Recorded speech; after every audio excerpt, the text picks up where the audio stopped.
Mon invité est allé au paradis et en enfer.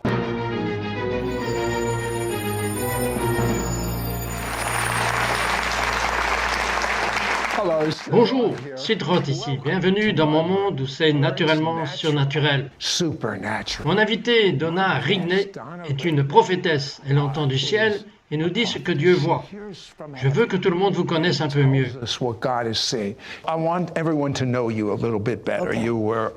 Vous avez été élevé catholique.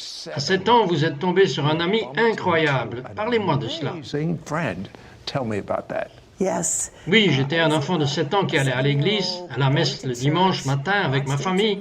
Et la façon dont l'église a été mise en place, c'était que les enfants sont assis devant et les parents sont assis à l'arrière.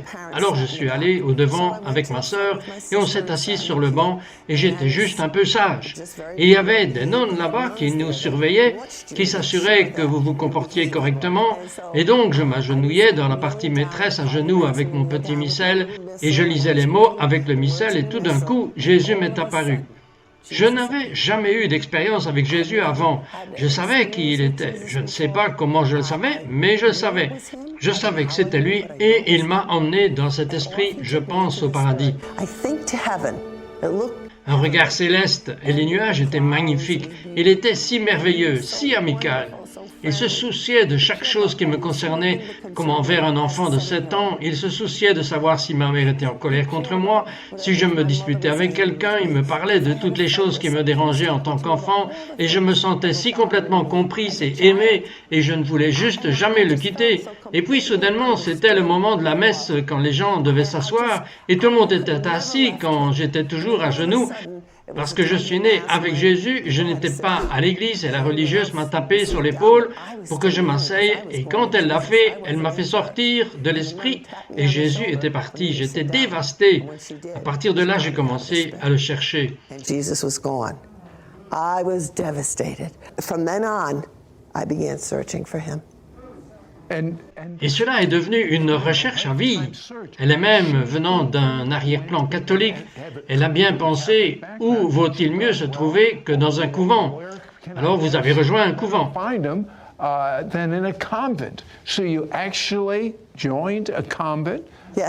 Oui. Avez-vous trouvé votre amie là-bas? Non. Et je suis resté 2 ans et demi. Alors elle a quitté le couvent et elle a commencé à chercher. Elle cherche toujours.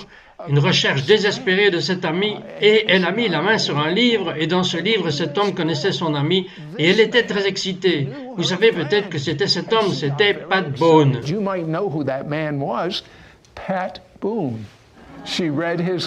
Elle a lu l'histoire de sa vie et puis vous avez dit une prière de salut. Oui, vous avez été sauvé, rempli du Saint-Esprit. Avez-vous trouvé votre ami? Oui, je n'ai pas commencé à avoir des visites immédiatement. C'était une lutte pour moi pour entendre Dieu parler quand j'allais à cette réunion charismatique à laquelle j'assistais. Les gens disaient, j'ai entendu dire ceci, j'ai entendu dire cela, et je n'ai rien entendu de Dieu. Donc j'étais frustré. Alors je me retrouvais seul avec Dieu. Je lui ai dit, je veux t'entendre comme tout le monde le fait. Tous les jours, je l'ai poursuivi. Vous avez passé longtemps avec Dieu à le poursuivre. Oh, je l'ai fait chaque jour. Vous avez enfin trouvé votre ami? Je voulais plus. Oui, je voulais cette même rencontre que j'ai eue quand j'avais 7 ans, et donc je l'ai fait. Et je pense que Dieu a utilisé cela pour me former et pour m'apprendre. Et j'ai aussi senti que plus on avait faim de lui, plus la faim était profonde, plus il doit nous donner pour remplir cette faim. Il satisfait les affamés, alors pour seulement une petite faim, il n'a qu'à verser un peu pour satisfaire la faim. Mais si nous avons une énorme faim de lui, il a une énorme quantité de son esprit et pour satisfaire l'esprit. Alors qu'elle faisait cela, la présence de Dieu a commencé à devenir sensiblement plus forte et plus forte et plus forte.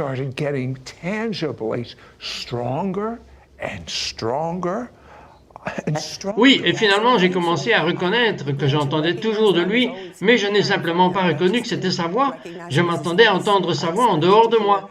Vous savez, donc je devais apprendre que, comme dans les Écritures, quand Jésus était, après qu'il soit ressuscité des morts, qu'il marchait sur la route d'Emmaüs et les disciples marchaient avec lui, et ils l'ont invité au dîner de réconfort, et pendant la fraction du pain, ils l'ont reconnu. Et après la disparition de Jésus, ils ont dit, « Notre cœur ne brûlait-il pas au-dedans de nous lorsqu'il nous parlait en chemin sur la route ?» Et je savais que le Saint-Esprit me donnait une clé. When he was talking to us on the road, and I knew the Holy Spirit was giving me a key. C'est comme ça que tu reconnaîtras ma voix. Ton cœur brûlera en toi, tu ressentiras mon amour. Alors j'ai commencé à voir que chaque fois que je lisais les Écritures, les phrases qui sautaient et touchaient mon cœur étaient Jésus qui me parlait directement à travers la parole. Si j'étais dans un service religieux, les paroles qu'a prononcées le pasteur et qui ont touché mon cœur, c'était comme si Jésus me parlait. Alors au début, pour satisfaire cette faim, je voulais cette parole personnelle de Dieu chaque jour. Je ne voulais pas laisser mon temps de prière seul avec lui jusqu'à ce que je l'entende me parler personnellement chaque jour.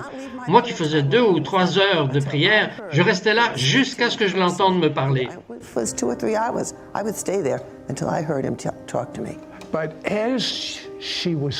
Mais comme elle cherchait Dieu de plus en plus profondément, elle a commencé à avoir des visites en enfer et au paradis. Et il y a eu un endroit en enfer dont vous parlez et vous expliquez vraiment que l'enfer est appelé la chambre du désespoir. Expliquez-nous cela. That kind of really explains hell. It's called the chamber of despair. Yeah. Describe that to me. Yeah. Oui, c'était un endroit où les personnes sont tourmentées par les démons. Leurs esprits sont envoyés à ces démons qui tourmentaient déjà ces gens sur la terre, poussant même certaines personnes à se suicider, et plutôt que de se tourner vers Jésus pour qu'il les aide, ils ne l'ont pas fait et ils ont nié Jésus. Ils se sont fâchés sur Jésus et l'ennemi a pu les y amener. They didn't. They denied Jesus, got mad at Jesus, and the enemy was able to bring them there. These people were... Ces gens ont été torturés quotidiennement pendant que j'arrivais à cet endroit en marchant dans ce tunnel, cette avenue avec Jésus. Je pouvais entendre tout ça comme un bruit granuleux et cela ressemblait à quelqu'un avec un marteau, des chaînes, bang, bang, bang, comme ça tout le temps, constamment. Et donc je me demandais quel était ce bruit. Alors finalement nous arrivons à cette chambre et je vois cette grosse horloge suspendue au-dessus de la chambre et cette horloge représente au peuple qu'ils allaient être là pour toujours. I see this big clock hanging over the top of the chamber, and this clock represented to the people that they were going to be there forever.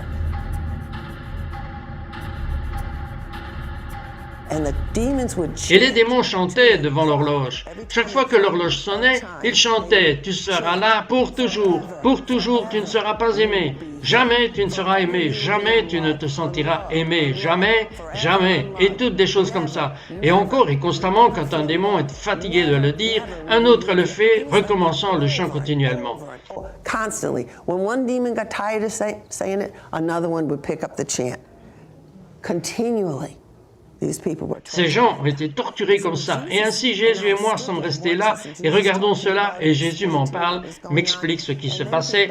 Et puis il a reculé loin de cette chambre. Et alors qu'il reculait, les gens qui étaient là-dedans ont reconnu que Jésus était là parce qu'il n'y a pas de lumière en enfer. C'est tout dans l'obscurité. La seule lumière qui était là sortait de Jésus. Et ainsi, quand ils ont reconnu qu'il y avait cette lumière qui s'était éloignée d'eux, ils savaient que Jésus était là. Et ils ont commencé à hurler vers lui, à crier de les aider. Il a dit, je ne peux pas vous aider.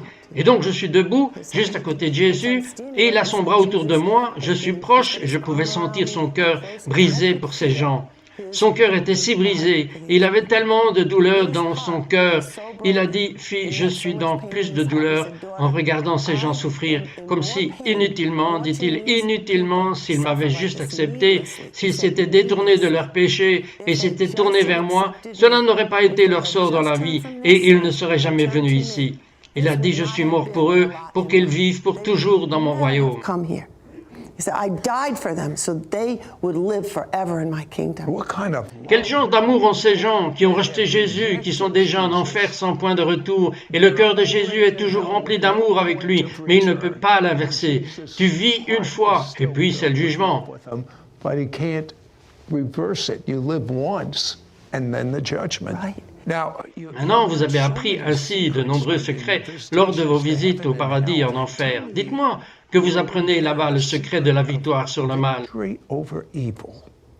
Yes. Oui, il m'a appris pendant que je traversais l'enfer avec lui, chaque fois que nous y entrions, il y avait beaucoup d'endroits en enfer. L'enfer n'est pas seulement une fosse brûlante, l'enfer c'est juste comme la terre. Il y a différentes villes, différents endroits. En enfer, il y a tous des endroits différents et c'est ainsi que nous allions d'un endroit à l'autre où il me parlait et il me prévenait toujours de tout ce que je regardais. Il me disait, regarde-le à travers moi, ne le regarde pas directement. Si tu regardes ce mal directement, cela te dérangera terriblement. Tu ne pourras pas le supporter. Tu dois regarder ce que tu vois à travers moi. Donc je regardais Jésus et à travers Jésus, je voyais ce qui se passait en enfer.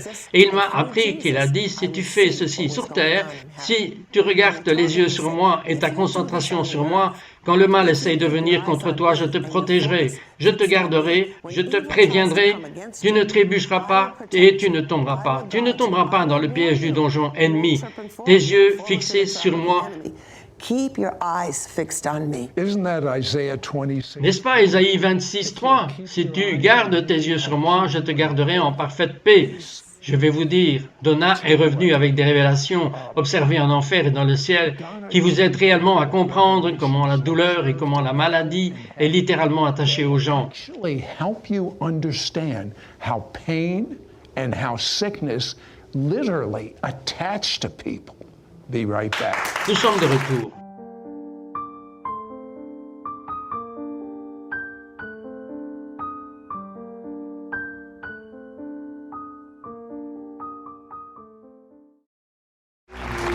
I'm here with Donna Rigney. Je suis avec Donna et Donna a été emmenée plusieurs fois au paradis et en enfer, juste un peu plus. La chambre en enfer avec des instruments de torture. Comment était-ce? More. The room in hell with instruments of torture. What was that like?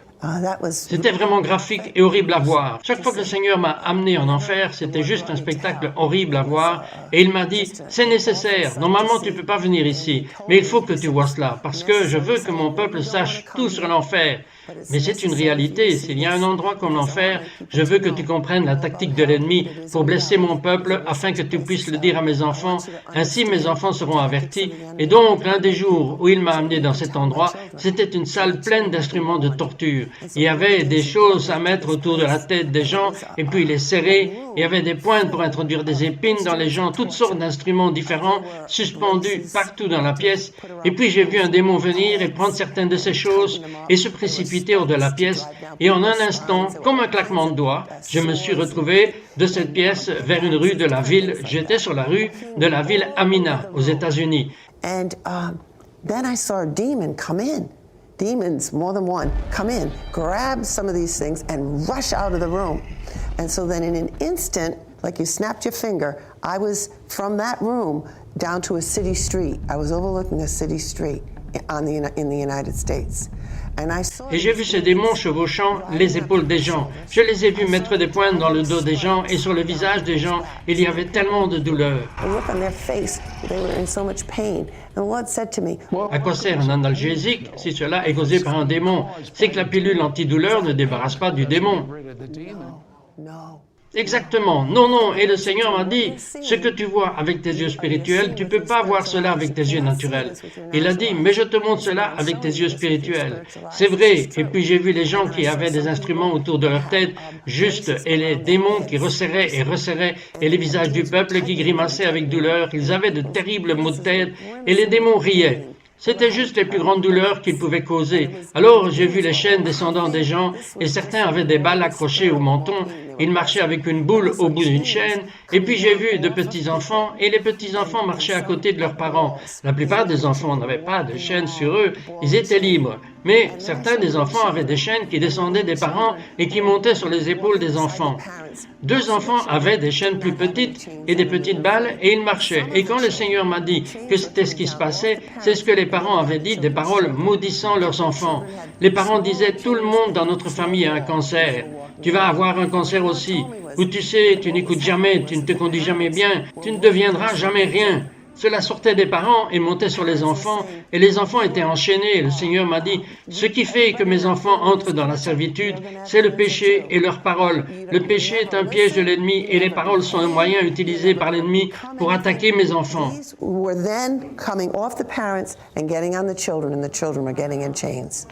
And the Lord told me, he said, what's causing my children to get into bondage is sin and their words. The sin is a trap of the enemy, and their words are the device the enemy uses to attack my children. What difference would Quelle it différence cela fait si les parents, plutôt que d'utiliser des paroles de malédiction, comprennent qu'il y a tellement de pouvoir, tellement de puissance surnaturelle, et s'ils bénissaient leurs enfants? power? What if they blessed their children? Their children will be free. Leurs enfants seraient libres, leurs enfants seraient bénis, leurs enfants recevraient les bénédictions du ciel que Dieu a emmagasinées dans le ciel, qu'il veut faire descendre sur terre, et leurs enfants auraient ces bénédictions sur eux. Regardez, il y a tellement à apprendre de la révélation qu'elle a eue en enfer, mais encore plus de révélations qu'elle a eue au paradis. L'un de mes endroits préférés dont vous parlez est la salle de miracle. Mais dites-moi, quand vous étiez entré, parlez-moi de ces parties du corps. Is the hall of miracles. But tell me, as you were entering, tell me about those body parts you saw. All right. Ok, cet endroit au paradis s'appelle la salle des miracles. Miracles. C'est probablement mon endroit préféré pour aller dans un énorme hall de kilomètres et de kilomètres de long, et c'est de l'or avec de beaux lustres. Enormous hall. Ce sont des diamants qui pendent au plafond, et tout dans ce couloir, il y a des portes, toutes des portes, et j'ai donc pensé à ce qui m'a amené là-bas, Diamonds hanging. et j'ai dit, puis-je entrer et voir ce qu'il y a derrière les portes? Et il m'a dit, bien sûr que tu peux entrer. Alors je suis entré par la première porte. La première porte derrière laquelle il y avait une pièce remplie de parties de corps. C'était des jambes, c'était des bras, des globes oculaires, il y avait des oreilles, il y avait toutes les choses que les enfants de Dieu auraient besoin sur la terre. Elles étaient dans cette salle prêtes. Lorsque le grand réveil va venir, il va vider cette pièce et elle sera emmenée vers la terre. Earth would need. He's got them there in this room, ready. At the great revival that's coming, he's going to empty that room and it will be pulled to the earth. Well, yeah, oh, for sure, for sure. Oh, à coup sûr, mais ce qu'il m'a montré, c'est que nous n'avons pas à attendre le réveil. Si nous prions, si nous vivons en communion intime avec lui, si nous nous détournons de nos mauvaises voies, de notre état de péché, si nous vivons des vies saintes, nous pouvons lui demander des choses, pas seulement pour nous-mêmes, mais pour les autres aussi. Et il a dit, si nous gardions ces anges occupés jour et nuit à apporter ces trésors qui se trouvent dans la salle des miracles sur la terre maintenant. Night, bringing those treasures that are in the Hall of Miracles to the earth now. I mean, you Vous avez vu tant d'endroits qui m'ont intrigué et donc j'aimerais parler, mais nous n'avons pas assez de temps. Mais parlez-moi de la salle du filet de pêche doré. but we don't have time on that. But tell me about the room of golden fishing nets. Yes, this was. Oui, c'était dans le couloir des miracles, dans cette chambre dans laquelle le Seigneur m'a emmené et où il y avait de beaux filets de pêche en or partout dans la chambre et il a dit qu'il se préparerait à libérer ces filets de pêche sur la terre et ceux-ci vont être envoyés à ceux que j'ai trouvés remplis de foi. Il teste ses enfants et il voit qui est rempli de foi et celui qui est diligent, celui qui est responsable, qui fera les choses justes quand personne ne le regarde. Ceux qui font bien, fidèles parmi les plus rares, il enverra aussi ces filets de pêche et ils vont être utilisés pour apporter la moisson de la fin des temps. Il a dit, vous ne destinerez pas ces filets de pêche à des choses matérielles, vous allez amener des âmes dans mon royaume. You will not be drawing in material things with these fish nets. You're going to bring souls into my kingdom. Tell me about Parlez-moi de la pièce remplie du vent de l'esprit. filled with the wind of the Spirit. I walked in. J'ai marché dans cette pièce et elle était remplie du Saint-Esprit. La présence du Saint-Esprit était un vent qui soufflait et cela soufflait chaud et c'était l'amour de Dieu soufflant fort juste à travers cette pièce et il a dit qu'il était prêt à libérer ce vent sur la terre. Le même vent qui a soufflé à la Pentecôte. Il va venir sur la terre et c'était ce qu'il y avait dans cette pièce. Pentecost is going to come to the earth, and that was what was in this room. And very briefly, Très brièvement, avec tout ce que vous avez vu, quelle est la chose la plus importante pour nous à faire maintenant? thing for us to be doing now. La chose la plus importante pour nous à faire, c'est passer du temps en communion intime avec le Seigneur. C'est la chose la plus importante, c'est ce qu'il recherche. Il m'a dit dans ce réveil de la fin, il va seulement utiliser ceux qui passent du temps avec lui, ceux qui le connaissent, celui qui sacrifiera du temps dans sa vie pour apprendre à le connaître, lui parler, l'écouter et faire ce qu'il leur dit. Entendre sa parole et ne pas y obéir ne nous mènera nulle part. Nous devons entendre sa parole, nous devons lui obéir, nous devons vivre des vies saintes à part pour lui. Communier avec lui, ce qu'il a fait avec moi, avec intimité, il veut le faire avec tout le monde. But lives of intimate fellowship with him. What he's done with me, with intimacy, he wants to do with everybody. Est-ce que Dieu voudrait que vous priez pour les téléspectateurs et le public du studio maintenant? Right now. Okay. Lord Jesus, I pray. Ok, Seigneur Jésus, je prie que chacun de nous, Dieu, pose ces choses que nous mettons de l'avant dans nos vies, que nous voudrions vraiment t'aimer de tout notre cœur, de tout notre esprit, de toute notre force, qu'il n'y aurait rien ni personne qui nous séparerait de toi.